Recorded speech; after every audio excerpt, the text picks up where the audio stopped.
विकासपुर नाम के गांव में घूंघट लाल अपने नौकर रमन के साथ डोसा बेचने का काम किया करता था।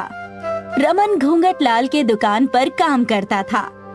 हमेशा घूंघट लाल रमन की गलतियों पर उसे कुछ न कुछ सुनाया करता था। पूरे विकासपुर में सिर्फ एक ही प्रसिद्ध डोसे की दुकान होने की वजह से घूंघट लाल हमेशा घमंड में रहता और तो और लोगों को मिलावट का डोसा बेचा करता। अरे भाई घूंघट लाल, अच्छा सा मैसूर मसाला डोसा परोस दो। तुम्हारी दुकान से खाए बहुत दिन हो गए भाई। हाँ हाँ, बैठिए बैठिए। अरे रमन, इन भाई साहब को मैसूर मसाला डोसा दे दे, अच्छा बना कर देना, और अगर कोई गलती हुई ना तो मैं तेरी नौकरी खा जाऊंगा। अरे भाई थोड़ी चटनी अच्छी देना, रमन के हाथों की चटनी बहुत अच्छी होती है। धन्यवाद धन्यवाद, अब तो मैं आपको थोड़ी सी ज्यादा ही परोसूंगा। हाँ। रमन के चटनी और डोसा ज्यादा परोसने की बात से घूंघट लाल कहता है, अरे कैसे ज्यादा परोस दूंगा? जितना पैसा मिलता है उतने का ही डोसा और सामान देना है, उससे ज्यादा का नहीं। थोड़ी सी तुम्हारी तारीफ क्या कर दी, तुमने तो मेरा मुनाफा घाटे में ही बदल दिया। माफ करना मालिक। रमन को खरी खोटी सुनाकर घूंघट लाल डोसे और चटनी में मिलावट करने की बात करता है। अरे हमें अब डोसे में मिलावट करनी होगी। पूरे गांव में हमारी दुकान है, इसे हम जैसे चाहे वैसे चला सकते हैं। चटनी में पानी और डोसे में आटा मिलाकर भी खिला सकते हैं।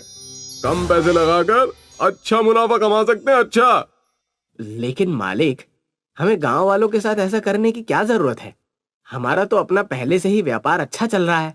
लोग बार बार हमारी चटनी और हमारा चीज डोसा खाते हैं, हमारा तो फायदा ही है। अरे इसीलिए तू ऐसा नौकर है, जरा अपनी बुद्धि से भी सोच कर देख।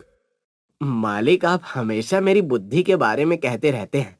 पूरी दुकान मुझसे ही चलती है, क्योंकि मैं इतना अच्छा डोसा और चटनी बनाता हूँ, इसीलिए।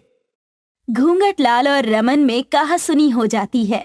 रमन घूंघट लाल को मिलावट करने से रोकता है तो घूंघट लाल रमन को अपने दुकान से निकाल देता है। अरे तुम्हें नौकरी से मैं अभी निकाल देता हूँ। बहुत हो गया तुम्हारा, बहुत मिल जाएंगे मुझे तुम्हारे जैसे। अरे मुझे खुद आपके यहाँ नौकरी नहीं करनी, आप मेरा हिसाब आज तक का कर दीजिए। रमन मायूस होकर अपने घर चला जाता है और अपनी पत्नी रागिनी को सारी बात बता देता है। अरे तो क्या हो गया? मैंने आपसे पहले ही कहा था कि आप अपनी खुद की एक दुकान खोल लीजिए। पूरे बिलासपुर में सिर्फ एक ही डोसे की दुकान है और वो भी आपकी वजह से चलती है। घूंघट लाल तो बस आपसे पैसे कमा रहा था और कुछ नहीं। खुद लाख कमा के हमें बस 100 दे रहा था। अरे तुम समझ नहीं रही हो, मालिक तो मुनाफे के चक्कर में मिलावट पर उतर आए हैं। ये देखिए मैंने क्या बनाया है, छोटे छोटे बाल्टी मैंने अपने हाथों से बनाया है। मैंने सोचा था कि कब तक आप डोसे की चटनी कटोरी में देते रहेंगे, लोगों को हमेशा कम ही पड़ जाती है, इसीलिए बाल्टी बना दी थी। रमन जब आंगन में जाकर छोटी छोटी बाल्टी देखता है तो बहुत खुश हो जाता है।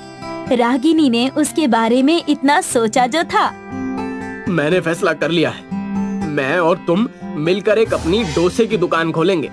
थोड़े पैसों की जरूरत होगी, मैं कहीं ना कहीं से बंदोबस्त कर लूंगा। सब कुछ नया करना होगा, आप जल्दबाजी में फैसला मत कीजिए, और समस्या पैसों की भी तो है।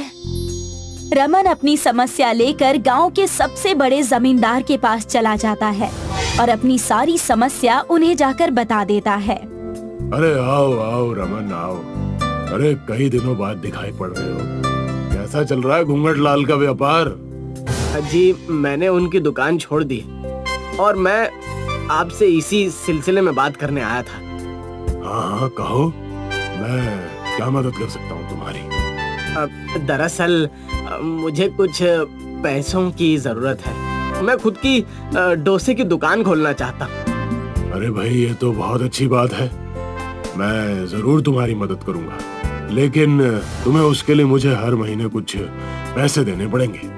जब तक सारे पैसे तुम लौटा नहीं देते तब तक। रमन जमींदार की सारी शर्तें मानकर उनका कहना मान जाता है और वहाँ से कुछ पैसे लेकर वो अपनी खुद की दुकान शुरू कर देता है। आज हमारे दुकान का पहला दिन है, मुझे तो घबराहट हो रही है कि सब कुछ कैसे होगा। अरे हमारा सब अच्छा ही होगा, हमने सबका अच्छा किया है, हमारा कोई कुछ नहीं बिगाड़ पाएगा। विकासपुर के लोगों को जब पता चला कि रमन ने अपनी खुद की दुकान खोल ली है, तो सारे घूंघट लाल के ग्राहक रमन की तरफ आने लगे। और तो और पहले ही दिन बहुत अच्छी कमाई हुई। लोगों की भीड़ देखकर रमन के चेहरे की रौनक ही बढ़ गई। अरे रमन भैया चटनी दो यार, हमेशा कम देते हो। जी जी अभी दे रहा हूँ। रागिनी, जो बाल्टी तुमने आंगन में रखी थी ना, उसे लेकर आ जाओ, सारी की सारी।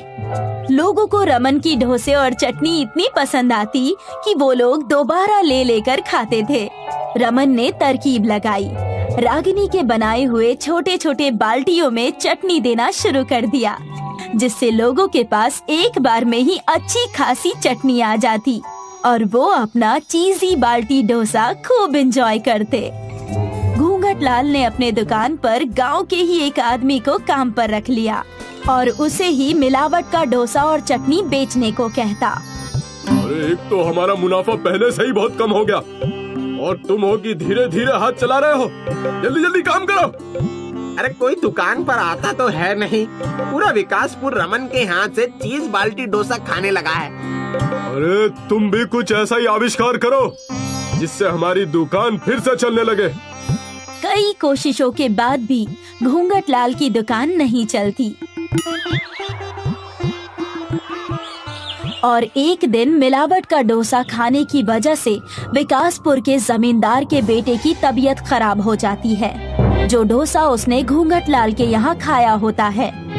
जमींदार हड़बड़ी में अपने घर जाता है और वहाँ जाकर अपने बेटे को बेड पर तड़पता देखता है। अरे अरे अरे ये सब क्या हो रहा है? तुम्हें क्या हो गया बेटा? मैंने कुछ ही देर पहले घूंघट लाल के यहाँ का डोसा खाया था। मैंने सोचा कि कोई उनके दुकान पर नहीं जाता है तो मैं चला गया। मैंने गलती कर दी। डॉक्टर अंकल को बुलाओ।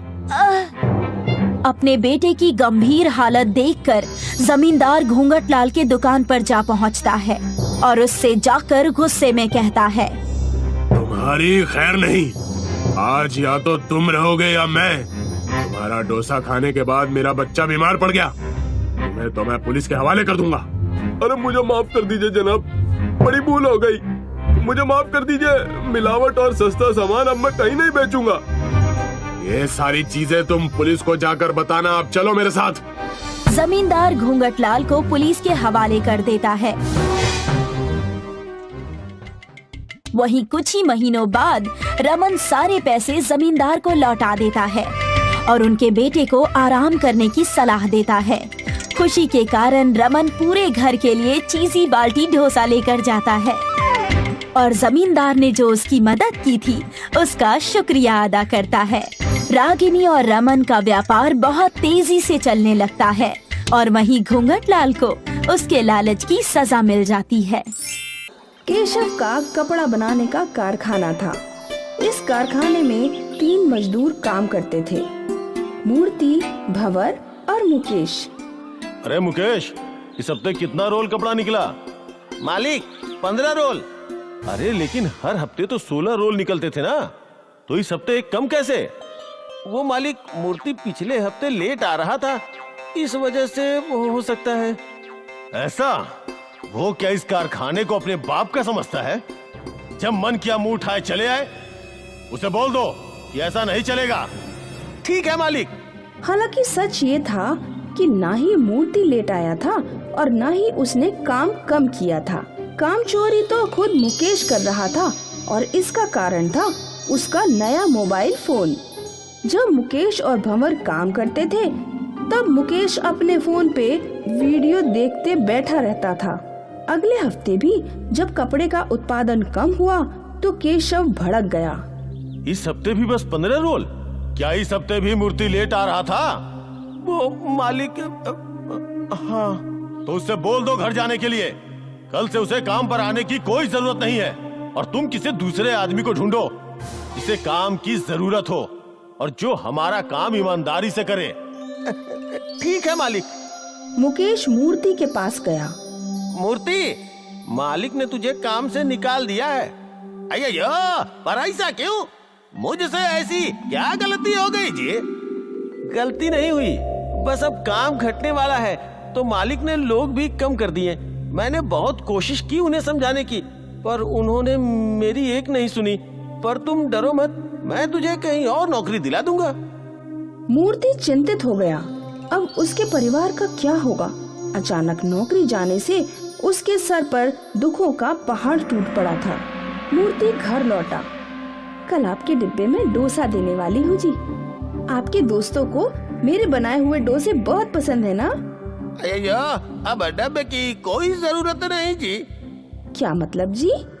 मतलब ये है कि मुझे काम से निकाल दिया है। अय्यो, पर क्यों जी? मालिक को लोग कम करने थे, इसलिए मुझे निकाल दिया। अय्यो, अब क्या होगा? अयो, मुकेश भाई ने बोला है कि वो कहीं और नौकरी ढूंढने में मेरी मदद करेगा जी।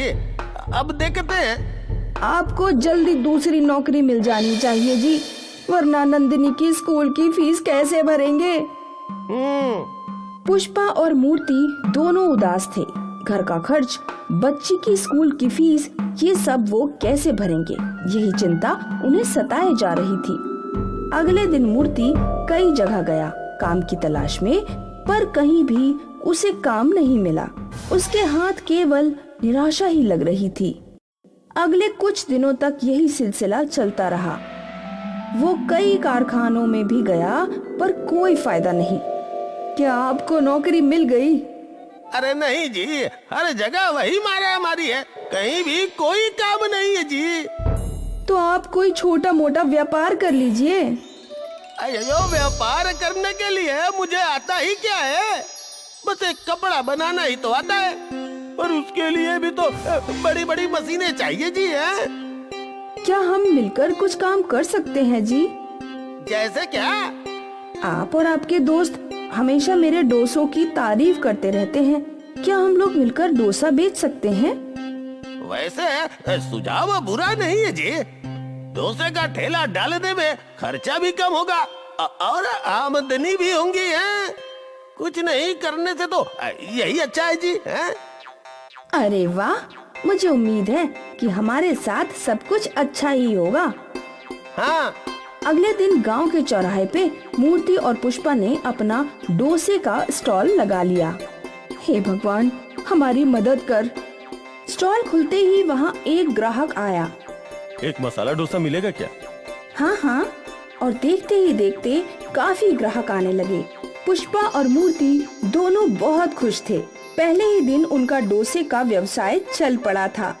अभी डोसा एकदम मस्त बना है। हाँ हाँ, वाकई में कमाल है। ग्राहक खुश थे और मूर्ति और पुष्पा भी। उस रात जब वो घर पहुँचे तो बहुत खुश थे। वो अपनी बच्ची के लिए चॉकलेट ले गए थे।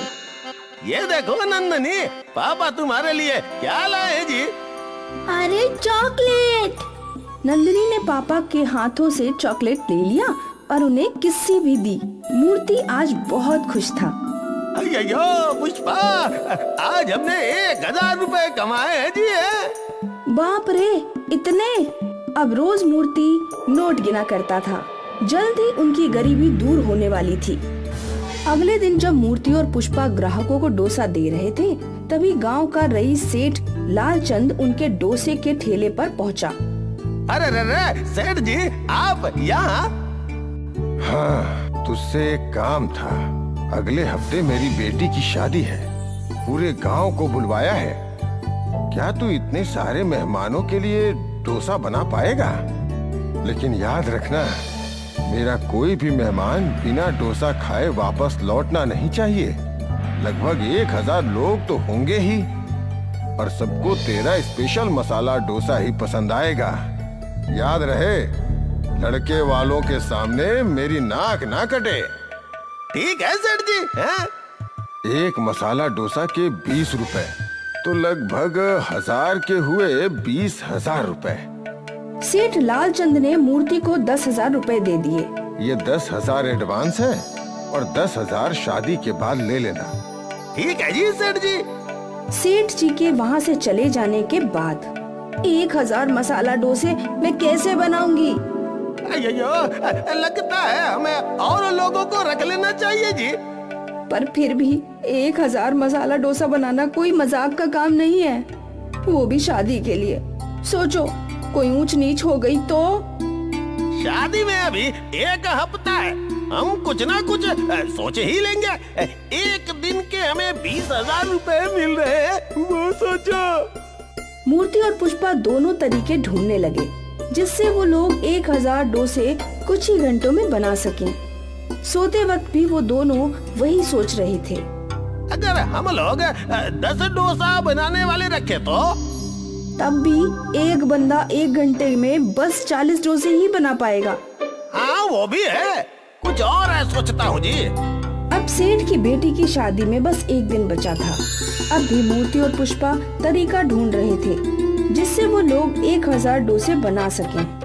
अगर हम सारी रात बैठकर डोसे बनाएं तो? अयो, सुबह तक तो सब ठंडे हो जाएंगे जी, और किसी को भी खाकर मजा नहीं आएगा। हे भगवान, अब तू ही हमारी मदद कर। और तभी उनके सामने तेज प्रकाश के साथ भगवान जी खुद प्रकट हुए। हे प्रभु, आपके साक्षात दर्शन करके हमारा जीवन सफल हो गया। मूर्ति, पुष्पा, मेरे पास तुम्हारी समस्या का समाधान है। ये जादुई मसाला डोसा, इसे शादी में ले जाओ और 1000 डोसे बनाने का आदेश दो। मिनटों में ये 1000 डोसे तैयार हो जाएंगे। धन्यवाद भगवान जी। मूर्ति और पुष्पा दोनों ने भगवान जी के सामने माथा टेका और भगवान जी अदृश्य हो गए। मूर्ति के हाथ में वो जादुई डोसा था। अगले दिन मूर्ति और पुष्पा मंडप में पहुँचे और उन लोगों ने अपना चूल्हा जलाया। और फिर जब मेहमान आना शुरू हुए तो मूर्ति ने जादुई डोसा बाहर निकाला। दोनों पति पत्नी ने हाथ जोड़े। ए जादुई डोसा, हमारी मदद कर, हमें 1000 मसाला डोसे दे दे। और कुछ ही पलों में उसके सामने 1000 मसाला डोसे थे।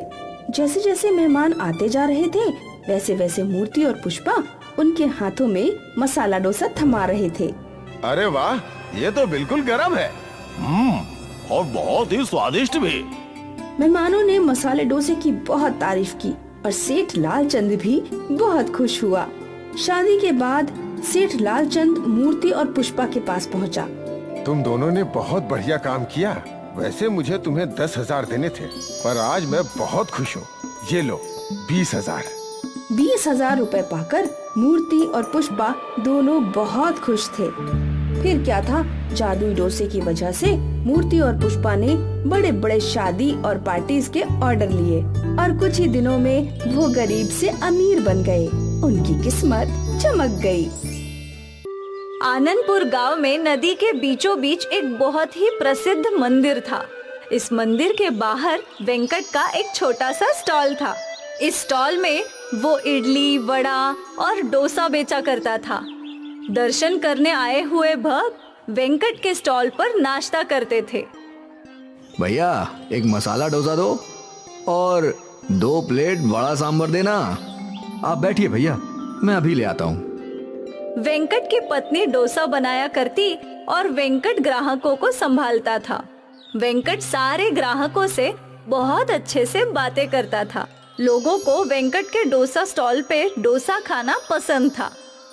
अरे भैया, हमें भी 2 डोसा दे दीजिए। बिल्कुल भाई साहब, आप बैठिए, मैं बनवाता हूँ, बिल्कुल गरम गरम। वेंकट और पूजा मिलकर एक साथ काम करते थे, इसलिए उनकी आमदनी भी अच्छी थी। दोनों अपने व्यापार से बहुत खुश थे।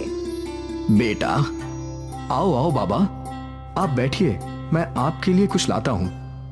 वेंकट रोज इस बूढ़े भिखारी को खाना खिलाता था, पर ये बात उसकी पत्नी पूजा को बिल्कुल पसंद नहीं थी। क्या जरूरत थी इस भिखारी को आदत लगाने की? ये रोज चला आता है मुफ्त का खाने के लिए। पूजा, क्या फर्क पड़ जाएगा अगर हम किसी जरूरतमंद की मदद करते हैं तो?